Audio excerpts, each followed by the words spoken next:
മോദിയെ ഞെട്ടിച്ച് ബ്രിട്ടൻ. ഇവിടെ മോദിയെ പൂട്ടിക്കെട്ടുന്ന മറുപടിയുമായി ശശി തരൂർ എത്തുമ്പോൾ വാ തുറക്കാനാവാതെ അന്തിച്ചു നിന്നു പോവുകയാണ് മോദി.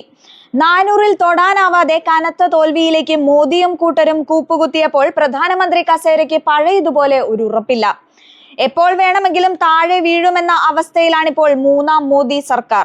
അതുകൊണ്ട് തന്നെ രാഹുലിന്റെ മൂർച്ചയേറിയ വാക്കുകൾക്ക് മുന്നിൽ മോദിയും കൂട്ടരും മുട്ടാപ്പോക്ക് നയങ്ങൾ മാത്രം പറഞ്ഞു തടി തപ്പുന്ന കാഴ്ചയാണ് പാർലമെന്റ് സാക്ഷിയാകുന്നത്. ഇവിടെയാണ് മോദിയെ ട്രോളി ലോക നേതാവ് രംഗത്തെത്തുന്നത്.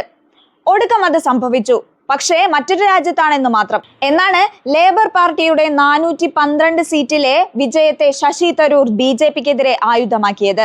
ഇക്കഴിഞ്ഞ ലോക്സഭാ തെരഞ്ഞെടുപ്പിൽ BJP 370 സീറ്റിൽ വിജയിച്ച് NDA സഖ്യം 400 കടക്കുമെന്നായിരുന്നു നേതാക്കളുടെ അവകാശവാദം. UK-യിൽ ലേബർ പാർട്ടിയുടെ വിജയത്തെ ഇന്ത്യ മുന്നണിയുടെ മുന്നേറ്റവുമായി താരതമ്യം ചെയ്യുന്നതിനിടെയാണ് തരൂരിന്റെ പ്രതികരണവും എത്തുന്നത്.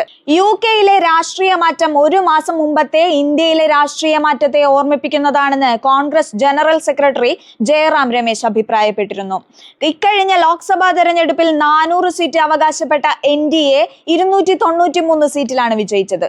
ഇന്ത്യ സഖ്യം 236 സീറ്റിലും വിജയിച്ചിരുന്നു. 14 വർഷം അധികാരത്തിലിരുന്ന കൺസർവേറ്റീവ് പാർട്ടിയെ പുറത്താക്കിയാണ് UK പൊതു തെരഞ്ഞെടുപ്പിൽ ലേബർ പാർട്ടി അധികാരത്തിലെത്തിയത്. കിയർ സ്റ്റാമർ പ്രധാനമന്ത്രിയായി ചുമതലയേറ്റു.